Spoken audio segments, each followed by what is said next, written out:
Tonight, make it stop. Let me out! Let me out! The Big Apple looks rotten to its core. How long till the rest of America looks like New York?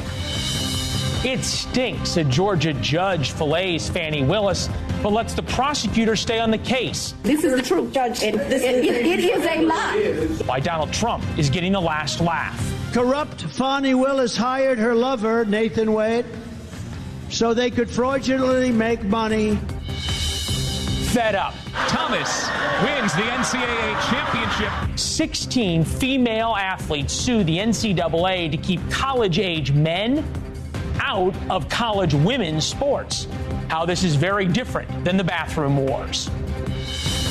And free lunch.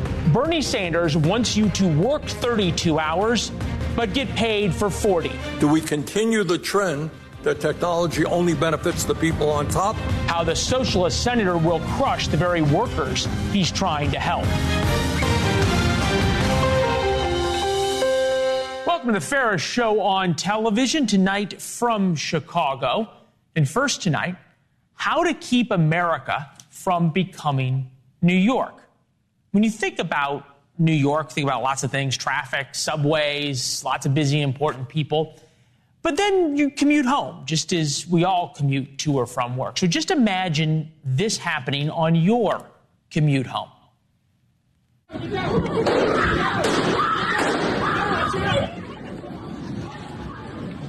That was last night as people headed home from work. People screamed for help, covered their children when a fight turned into a stabbing, which then turned into a gun battle.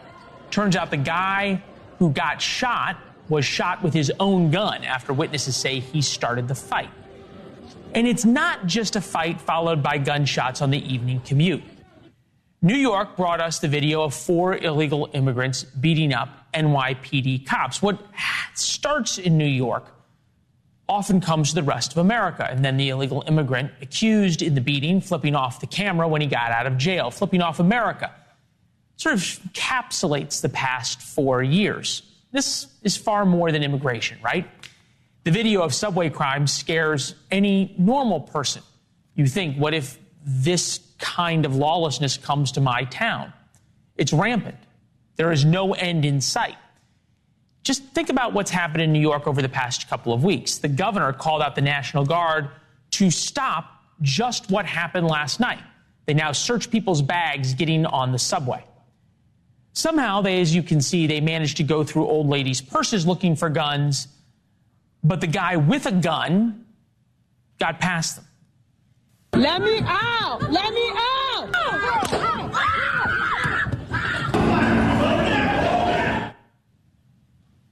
In case you were wondering, the governor of New York, who is so concerned about crime and guns on subways, she hasn't addressed last night's shooting on the subway during rush hour.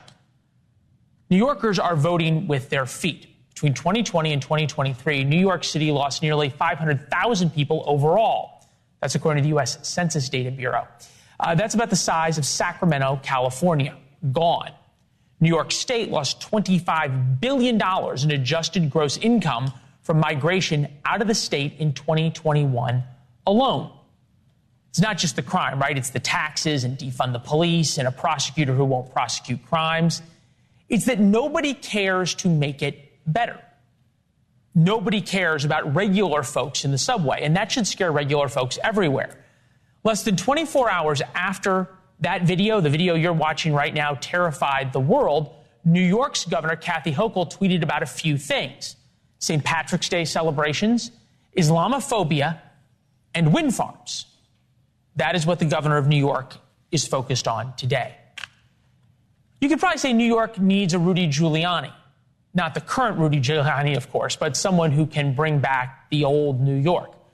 Mayor Chill, Eric Adams, isn't getting it done, nor is Kathy Hochul. And most of us don't live in New York, and fewer want to visit. But the problems that start in New York have a funny way of coming to the rest of America. Victor Davis Hanson, senior fellow at the Hoover Institute, joins us now. It's good to see you, sir, as always. Put this in perspective. Why should the rest of us care about what happens in New York? Well, aside from the fact that sort of the iconic city in America, it's ahead of where most of our financial futures are adjudicated, it's a pattern, and we understand what's going on. It's a lack of deterrence in the broadest sense of the term, that the criminal feels that if he commits a crime, he won't be arrested. If he's arrested, he won't be indicted. If he's indicted, he won't be convicted. If he's convicted, he won't be incarcerated. So they prey on the weak. The strong dictate to the weak. And we have to restore deterrence. And unfortunately, after the George Floyd riots and the rise of wokeism, we got these critical legal theories, critical racial theories, critical penal theories that were relativist in nature. And they said, there are no absolutes, and deterrence is an old-fashioned idea, and fear of punishment has nothing to do with crime, et cetera. And so now we're in a state of paralysis where everybody believes that we know what the medicine is for the problem, the pathology, but the medicine is deemed worse than the disease. So if we say we've got to be tough on crime, we've got to have stop and frisk, whatever worked in the past, we're afraid of being called insensitive, racist, mean. So we're paralyzed, and we just say, well, it's not going to affect me. I have the money or the zip code or the influence that I can shield myself from the consequences of the very policies I voted for. And that's pretty much where we are. If you think about where we are, we've been here before. 40% of Americans, the most in 3 decades, they would be afraid to walk alone at night within a mile of their home. This indicator of crime fears reached this level in 1993. Then came the 1994 crime bill, which Joe Biden, interestingly enough, was a champion of. You make the point that the right zip code and enough money can insulate you. I am wondering if there is yet enough of America that feels, A, they can't be insulated for things to change, and B, whether or not we have crossed the Rubicon, if you will. It's a good question. I think here in California, we're suffering the same malady. In San Francisco, we're starting to see that the elite that voted in these policies, whether it's defined by walking among the homeless on Market Street, or having their car broken in, their Mercedes or their Lexus, or their businesses destroyed by smash and grab or carjacking of their nephew, that they feel that they're not insulated anymore. And so they're beginning to, strike back. But I don't know if they have the numbers or the willpower to do what's necessary. I first went to New York, 50 years ago when I was 20, and I went into Times Square as a kid from a farm, and it was the most frightening thing I'd ever seen. And if we get back to that, then you'll start to see what caused the revolution to stop that, the Giuliani revolution. But right. You got a good point, whether we've gone so far now that it'd be very hard to take the tough measures that would be necessary to restore sanity. I'm kind of ambiguous. Yeah, I think about the way that. Yeah, I think about the way Kathy Hochul looks at this when she's sitting there saying that she's tweeting today about wind farms and Islamophobia. There are states, to be fair, that are reversing some of these policies. Oregon overturned a bill that decriminalized possession of small amounts of illicit drugs. San Francisco, you pointed out, passed measures to require drug screening for welfare. Washington, D.C. passed a sweeping crime bill that creates drug-free zones. One might wonder why everywhere is not a drug-free zone, but there you go. New York City will deploy National Guard troops on subways, reinstitute bag checks. We've seen how effective that was last night. New Mexico, the governor threatening a legislative session to force the passage of anti-crime measures, repeat felony offender, no bond hold, and a 7-day firearm waiting period. One of those might be effective. The other one probably not so much. But I guess the question is whether or not the things that happen in New York and the kinds of policies that are there are going to either feed down, or if we're going to get a massive pendulum swing the other way. And by that, I mean there's a reason that Try That in a Small Town is now the anthem not just of rural Kansas, but of suburban Atlanta. Yeah, I think the problem we're facing, what you're saying, is that it's much worse now than in the 70s for this reason. We used to have a porous border, but never no border, never a person who said we don't need a border.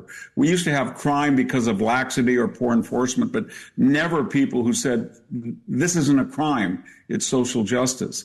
We used to have racial problems and we were trying to integrate, but we never had people that said separate graduations or separate dorms predicated by race are good.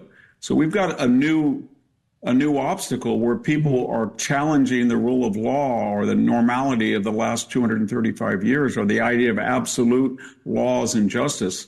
And that's very destructive. We've seen that in history with the Jacobins during the French Revolution, some of the people in the 60s. But when you assault the very fabric of a society, the law, and you say critical legal theory or racial theory, the reason that it's against the law to steal a candy bar is because wealthy white males don't steal candy bars. And therefore they made a law saying you can't do it. That's where we're at right now. And that's what we see with smash and grab and looting here in San Francisco.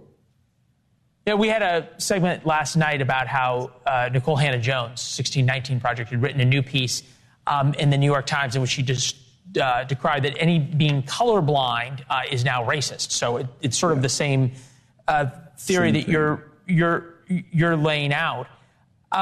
Where does this go, though? Is there enough of a revolt in America that can happen that can bring the pendulum you describe back? And I say that because the breakdown in America now is not left versus right. It's no longer an argument about ideas. It's an argument about values. We used to share American values and argue about policy. Now we're having an argument between traditional values and progressive values. Have we ever done that in America before? We have, and I think what's happening now among the Black and Latino communities, they are where the poor white communities are vis-a-vis the wealthy white elite. In other words, what I'm saying is a lot of Latinos, working class Blacks, inner city residents are looking at their own Black and Latino leadership in the way that poor whites look at their leadership, and they say, transgenderism is not what I'm interested in. I'm not interested in $6 a gas to fight climate change. I'm not interested in critical legal theory. I'm not interested in any of these. I just want affordable food. I want to be safe. And that's starting to see. You can see that they're defecting from the liberal progressive project. Now, I don't know how large that's going to be or if it's valued or exaggerated by the right, but if that happens, then you'll see people close the border. The left will close the border. If they feel Latinos become conservative, they'll close it in a nanosecond. And the same thing with the Black communities. Yeah. All topics that we're covering tonight and have covered on the show: illegal immigration, transgender issues, and as you rightly point out, the progressive values that are running New York and many hope would run the rest of the country. Victor Davis Hanson, it's always a privilege to start the show off with you, sir. Thank you. Thank you for having me. Yeah, thank you. Now on to the issue of illegal immigration that he was talking about. Even mentioning the horror of illegal immigrants committing crime, well, like the murder of Laken Riley, or the murder of Molly Tibbetts a few years ago, or the kidnapping and rape of a woman in Florida by 3 illegal immigrants that we told you about last night. Mention any of those, and you are instantly branded as xenophobic, anti-immigrant, racist. And it's not just those that come here illegally. In an attempt to lower the numbers crossing the southern border, the Biden administration offered a number of parole and quasi-asylum programs to some individuals, like this man, now accused of raping a child in Massachusetts. He flew in on one of those programs to JFK.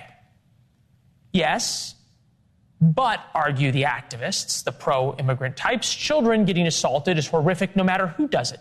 Geraldo joined us on this issue. The common response from the left is what he gave as it relates to immigrants, especially illegal immigrants, who commit some of the most heinous crimes in the United States. I have no problem with the deportation of criminal aliens.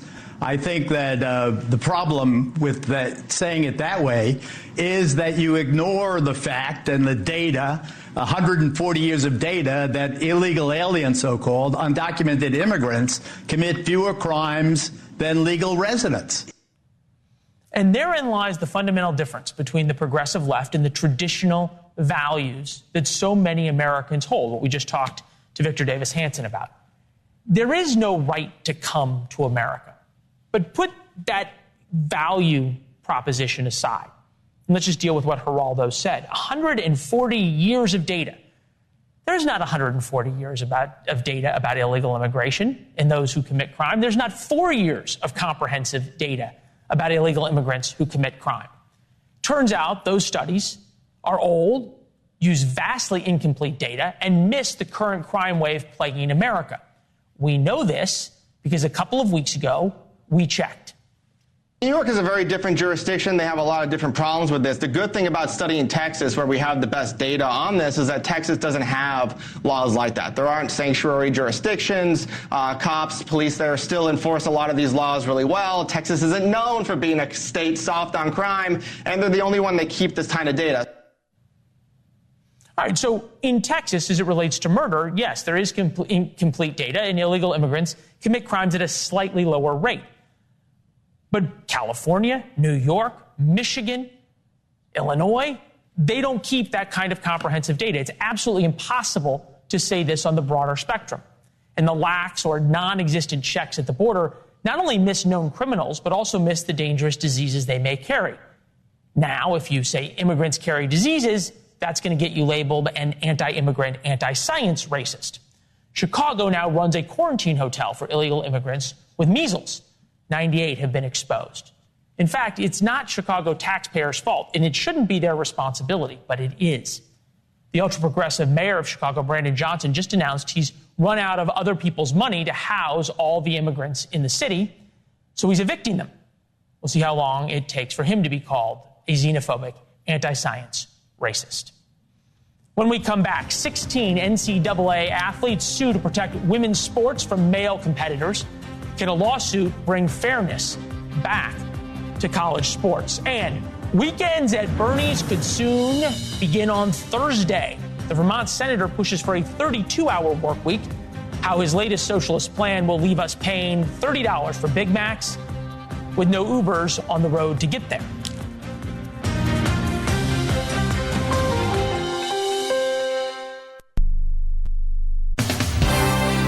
Tired of late-night politics? Excuse me, if I just want to laugh, just a little.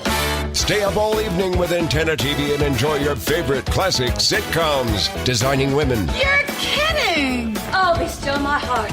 Becker. Check out the Hippocratic Oath. It doesn't mention nice. Wings. I'm laughing already. Classic comedy all day, all night on Antenna TV. Did you know that if your kidneys start to struggle, they will automatically work harder? Because of this increased effort, around 90% of people with kidney disease won't know they have it until it's advanced. Hi, I'm Dr. Griffin Rogers, Director of the National Institute of Diabetes, Digestive, and Kidney Diseases at NIH. Kidneys remove waste from your blood, balance fluid, and make hormones. Kidney disease becomes noticeable when your kidneys can't keep up. Swelling in your body, reduced trips to urinate, or dry, itchy skin may be the first sign of kidney disease. That's why early detection is key. You can lose up to 60% of your kidney function before you notice problems. Take steps to adopt a healthy lifestyle today and talk with your doctor about getting tested for kidney disease. You may not regain lost function, but you may be able to prevent or slow the progression of kidney disease. For more, follow us at NIDDK.gov. This is Dr. Griffin Rogers. If grocery shoppers avoided just a few items last month, they likely saved money. But if they stocked up on white rice, peanut butter, and frosted donuts, they paid a lot more. The February Consumer Affairs Data Assembly Shopping Cart Index rose 0.2% last month. Those three items accounted for most of the rise. Dollar Tree, which owns Family Dollar, has announced it will close 970 Family Dollar stores after a disappointing fourth quarter. The company said it would close 600 stores in the second half of this fiscal year, the rest at a later time. If you have some spare cash, socking it away into a CD could be a savvy move. This week's Consumer Price Index rose more than expected, suggesting that inflation is still sticky. That means interest rates could remain high for the foreseeable future. I'm Mark Huffman. Learn more at consumeraffairs.com. This is the NewsNation audio stream, available 24/7 on the NewsNation app or on Alexa. Just say play NewsNation. This is The Making of America from the Jefferson Media Group. In 1812, 41 years after the end of the Revolutionary War, Britain and America were at war again. On August 24, 1814, British forces succeeded in occupying Washington, D.C., and quickly burned everything in sight, including the Capitol and the White House. President Madison was out of the city, but his wife, Dolly, worked to save as many treasures as possible, including the full-length portrait of George Washington, which hangs in the White House today. Stephen Pleasanton, a presidential appointee, was also able to prevent the British from burning some of history's most precious documents, including the Declaration of Independence. This has been The Making of America. I'm Michael Emerson, and you can visit us at jeffersonmediagroup.com. The old saying is that persistence pays, but how and when? Dr. Gary Probst here will share a thought about not giving up in just a moment. David was in big trouble with the IRS. At first, I didn't owe that much, but after this year, it was out of control. Then David called Get a Tax Lawyer. Right away, they were like, oh yeah, looks like you're qualified to save. Get a Tax Lawyer went to work. Should have called way sooner. Get a Tax Lawyer has helped thousands like David fight the IRS and get a fresh start. Call 800-783-0798. That's 800-783-0798. Are you having a difficult day? Consider this. Anyone can give up. It's the easiest thing to do. But to persist when others expect you to quit is the definition of strength. I'll often meet patients with no hope. Life has frustrated them to a point where they question its meaning. I remind them that their entire life could have purpose in a single moment. A kind word when somebody is down, a simple gesture of support and understanding can lift another person from giving up on life or taking their life to one with a renewed sense of purpose. Thomas Edison said, "I did not fail 1,000 times. The light bulb was invented with 1,000 steps." Colonel Sanders failed in business before KFC franchised later in his life. We all have the ability to do great things if we simply persist. Thomas pulling away over the final 150 meters. Had to work for it. She was pushed over the first 350 meters. Thomas wins the NCAA championship.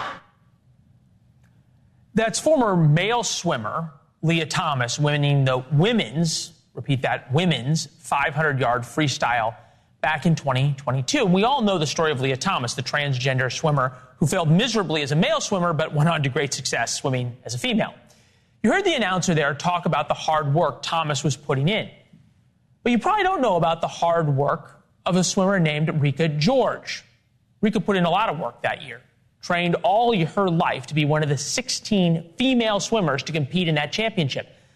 She's from her native Hungary. She went to Virginia Tech. She put in endless upon endless hours working out, swimming, in the pool at 5 a.m., lifting weights at 5 p.m. But only 16 female swimmers could qualify for the champions. And one of those was Leah Thomas. Rika was 17th. Her dream of competing was taken away from her by not another woman, but by a man taking part in the women's championship. Now, Rika and several other female athletes are suing the NCAA, saying their Title IX rights were violated by the NCAA, allowing Leah Thomas and other trans athletes to compete in events meant for female athletes. Rika and her attorney, Bill Bach, joins us now. Bill, thank you very much. Rika, I'm so proud that, to have you on, and it takes a lot of courage to speak out and to take a stand in the way you are. Bill, is this how this is going to end up having to be decided now, is in the courts rather than by shaming the NCAA into doing the right thing? You know, unfortunately, it may be. Rika, just a couple of days after that footage that you saw, wrote a letter to the NCAA. She is a courageous young woman that has been trying to get the right thing done for fellow female competitors for 2 years now.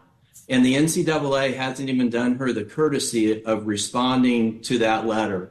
And so she's done the courageous thing and said, Bill, we want to take this matter to court and make the NCAA. Bill, you worked for the NCAA for a long time. You got sort of an idea of what's going on. We're seeing now the support for transgender athletes fall, even among Democrats, down 8 points in 2 years. The idea that boys can compete on girls' teams or men on women's teams, and as it were. The statistics are obvious in terms of the physical differences and capabilities of men and women. Why is the NCAA going all in on something that seems so fundamentally unfair? Yeah, I was on an NCAA committee as a volunteer for almost 8 years. My previous background in sport was as general counsel for the United States Anti-Doping Agency. And as you said, the performance differences between males and females due to biology is a very wide gulf. And I did spend a lot of time on the committee I was on, the Division I Committee on Infractions, talking with university administrators, talking with coaches, athletic directors, the people on that committee. They understand that performance difference. They understand that their policies are discriminatory and that they hurt women, and nothing's being done about it. It's Rika, absurd, frankly. Rika, look, I put in a lot of work as a high school athlete, never played in college, but I think I have a little bit of an idea of how painful it would be for something that you worked so hard for to be taken away so unfairly. But it's over, right? I mean, you've moved on from college. That's in the past. Why are you fighting this fight? What's so important to you about it? As an athlete growing up, I have been through a lot of stuff. I had my up and downs, but now seeing the unfairness in sport and not having the safety for the future generation and the current athletes in women's sports, I think somebody had to have the courage to speak up about it. And I felt that I'm really passionate about it. And I believe that it's the right thing to do. I believe that it's the right thing to fight for it and take down the NCAA and make them sure that they're changing the rules and protect the females in the future. All right. Bill, one more bite at the apple here on this question. Why is this, as you pointed out, this is an organization that understands all the differences. Okay, it's not hard. It's biology, something that we've all understood since we came out of the cave hundreds of thousands of years ago. How is it, and I should say not how, why is this trans athletes issue such a sacred cow to the NCAA? Because of what's happening on colleges, campuses around the United States today, the woke ideology that is pervasive. I think there's a bit of a fear factor for the NCAA. And number two, and maybe most important, is the NCAA has monetized college sports. And I think that they think by being on the so-called right side of this issue that they can protect their place. They've been under a lot of pressure because of the way that they exploit athletes in a antitrust sense. This is another way that they're exploiting athletes. And it obviously needs to stop. All right. Rika, you got a great person fighting for you. And Bill and Rika, I know that there is an awful lot of young women, whether they're swimmers or rowers or golfers or lacrosse players or soccer players, who are counting on you and counting on you to protect their chance going forward. Thank you both. We appreciate it. Coming up next, a Georgia judge says Fani Willis smells like a liar, but lets her stay on the case. How the judge just gave Trump a huge victory.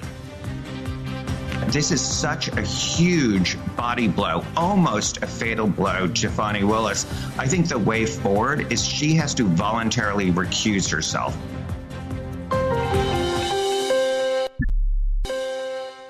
Like a true Southern gentleman, Georgia prosecutor Nathan Wade took the fall to save his ex-girlfriend. In a self-aggrandizing letter, Wade wrote he would resign from the prosecution of Donald Trump to save the republic.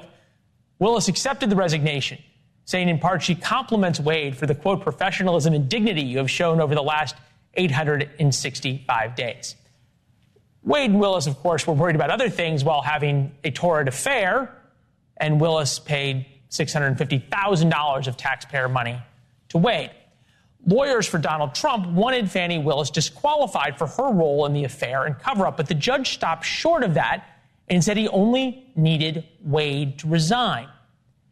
His ruling, though, noted Wade and Willis's testimony had real problems and, quote, the order of mendacity remains. The court is not under an obligation to ferret out every instance of potential dishonesty from each witness or defendant presented. Mendacity. It seemed important, but we actually had to look that one up. Today's word of the day is mendacity. It means untruthfulness. If you are a mendicant capable of mendacity, you are a liar capable of lying. A liar, liar. Tom Dupree's here, former Deputy Assistant Attorney General under George W. Bush. Tom, how does a prosecutor whose smell of lies be allowed to stay on a case? That is a very fair question, Leland. And that, to me, was one of the more puzzling aspects of today's decision, in that the judge, page after page, castigated Fani Willis for what she did here. He criticized her for having the relationship with Nathan Wade. He criticized her for the way that she's managed this prosecution. He criticized her for her public statements, and he criticized her for testifying, apparently untruthfully, in his own courtroom. And yet, despite all of those findings and finding an odor of mendacity that permeated the courtroom, he allowed her to survive and live another day as the prosecutor. So it was a curious conclusion to a ruling that was loaded with heavy criticism of the district attorney. Yeah, and he went on to say that there's other forums to deal with these issues that Fani Willis has brought up in her misbehavior. I think what's maybe even more interesting is some of the reaction to it.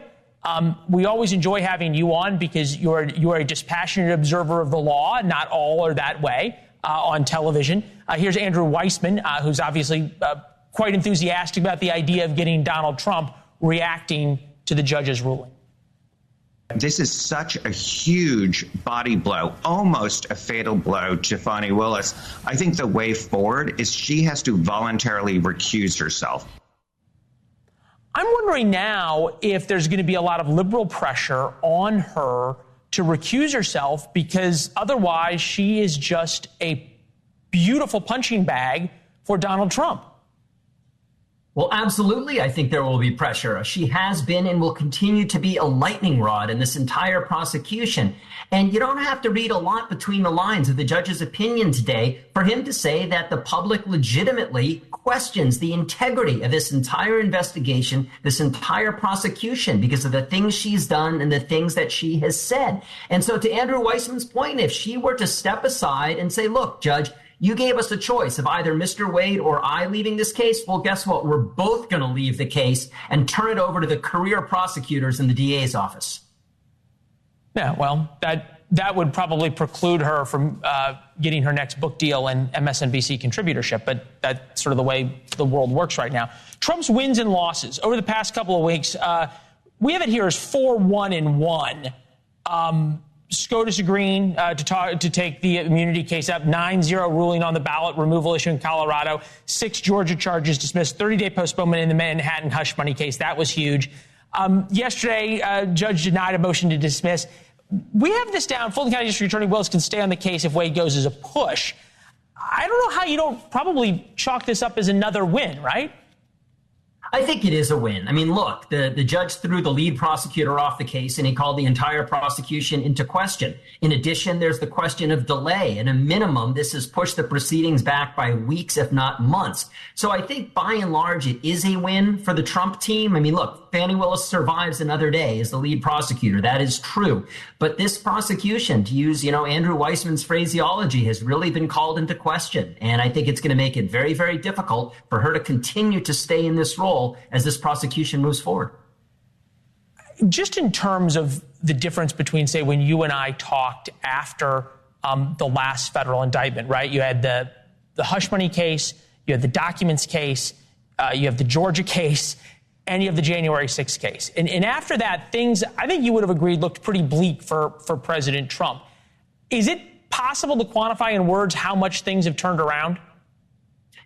Yes, I would say they have substantially turned around. Maybe not 180 degrees, maybe 145 degrees, but they have turned around to a large extent precisely because the legal system is slow.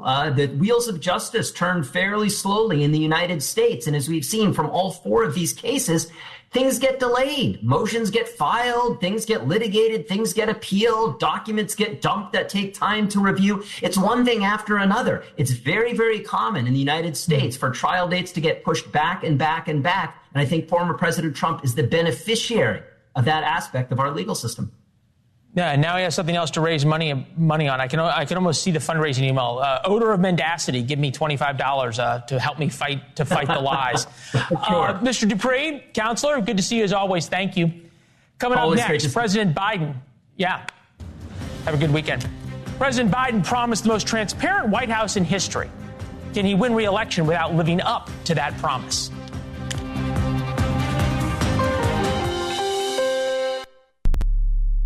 Psaki on her very first day, promising complete transparency from the Biden administration. They said it was very important to them back in 2021, yet lately White House staffers are telling the most powerful man in the world what to do, more accurately, what not to do, which is talk to the press, and apparently he's listening, like yesterday in Michigan.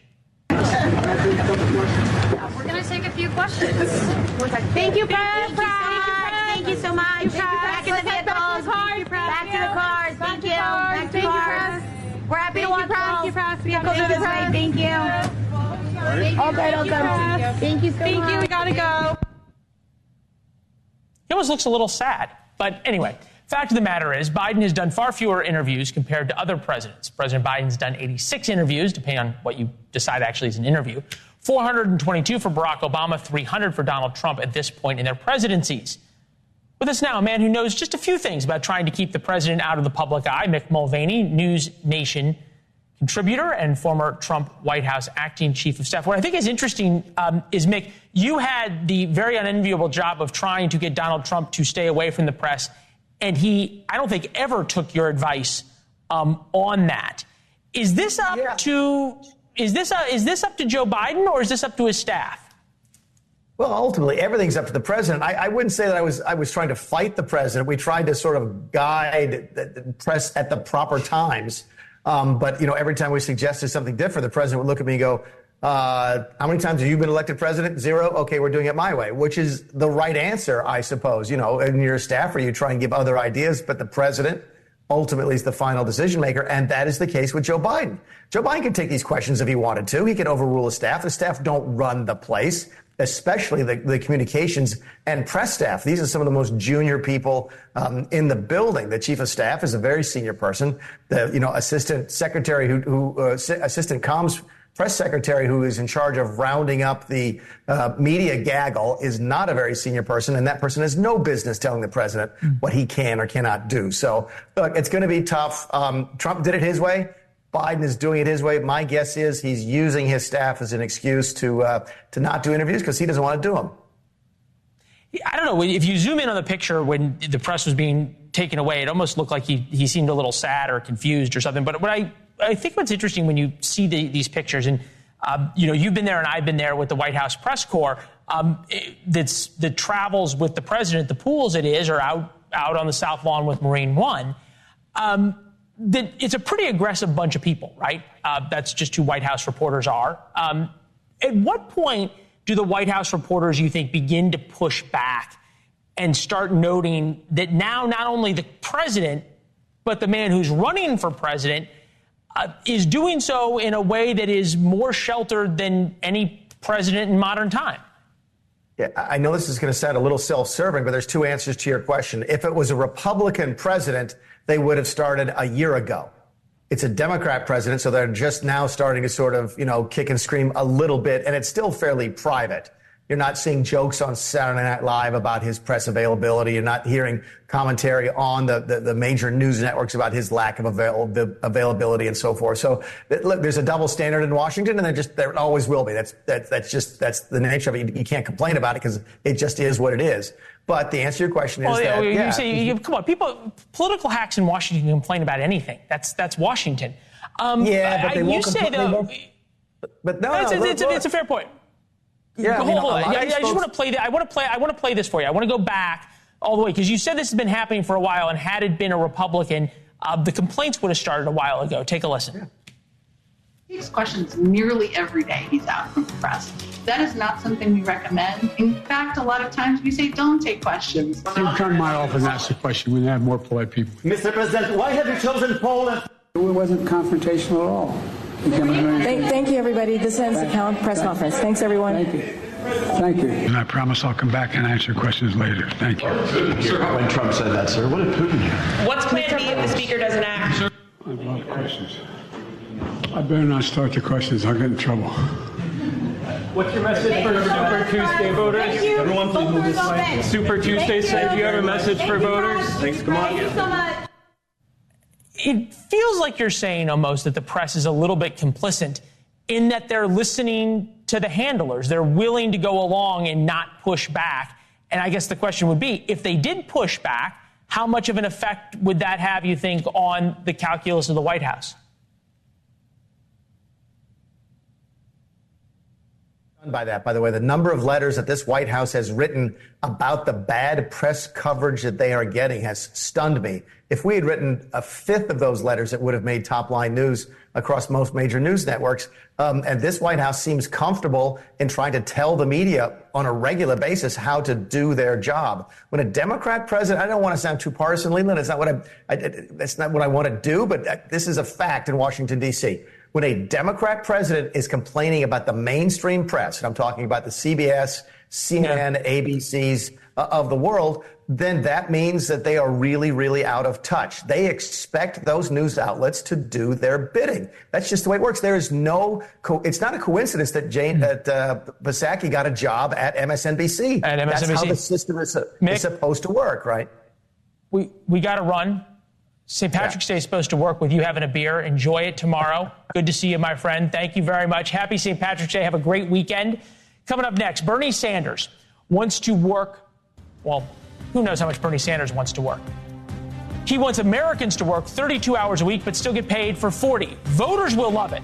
We'll expose why Bernie Sanders' socialist math creates a nightmare for the people he's trying to help. We talked about that first in War Notes today. Go to warnotes.com to subscribe. We'll see you on Instagram and Twitter over the weekend at Leland Vittert. Subscribe for free. 4 p.m. every day. Our thoughts on the most important stories of the day.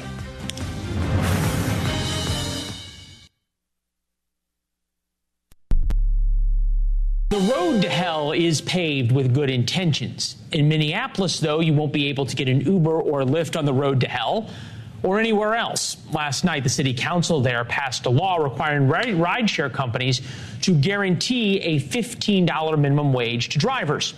Uber and Lyft said thanks, but no thanks. It's the kind of predictable consequences of laws that sound great politically, but practically hurt the very people they are, quote, unquote, designed to help. Lyft and Uber say they're going to just leave Minneapolis. It's much like what Senator Bernie Sanders is trying to do with his 32-hour work week that he proposed yesterday. The question that we are asking today is a pretty simple question. Do we continue the trend that technology only benefits the people on top, or do we demand that these transformational changes benefit working people? And one of the benefits must be a lower work week, 32-hour work week. This is not a radical idea. 32 hours a week, but get paid for 40. It sounds to working class voters who actually work at work rather than, say, at home or from their cars, sounds like a great idea.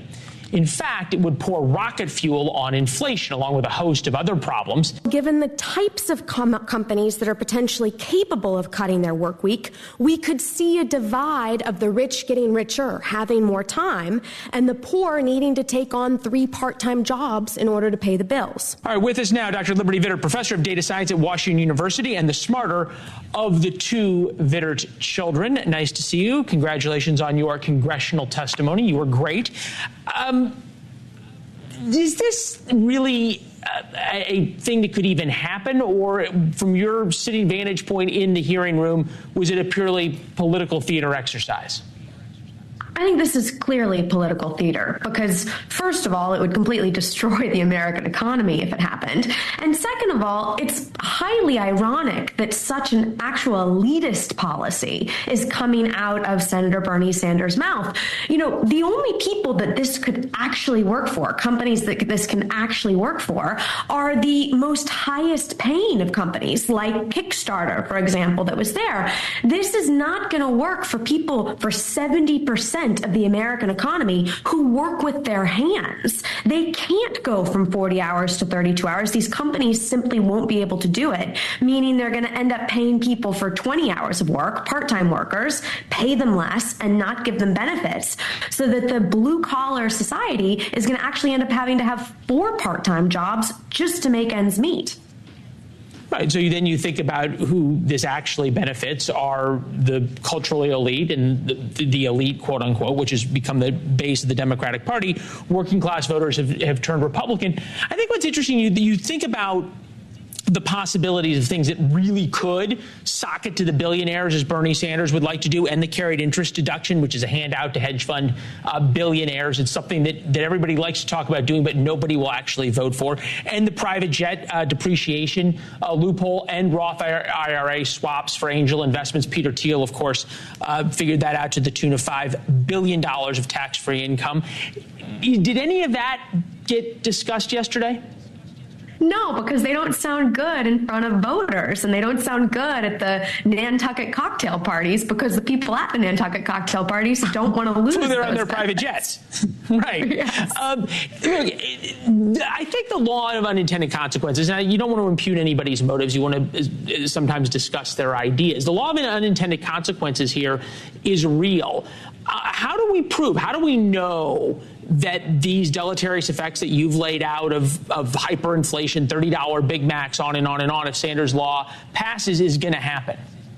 Because we have seen studies on them. You know, proponents of the 32-hour work week look at these very short pilot studies, 6 months, 1 year, 2 years, and go, oh, look how incredible this is. And only companies that have chosen to participate, the most elite companies amongst us. But they don't talk about the long-term studies, like when France mandated to go from a 40-hour work week to a 35-hour work week. Happiness levels went up for a very short period of time and then actually went lower after 7 years. Stress levels the same. And it was a real problem for French working class people who lost their jobs. We've seen it. We know what happened. Then had to have additional jobs. Liberty, have a great weekend. Thank you. Congratulations, your first congressional testimony. It won't be your last. Liberty, have a great weekend. You at home, have a wonderful weekend. Spend it with somebody you love. Take a few minutes this weekend to enjoy it. It's important. Spring is almost upon us. That means we're 1 week closer to the Masters.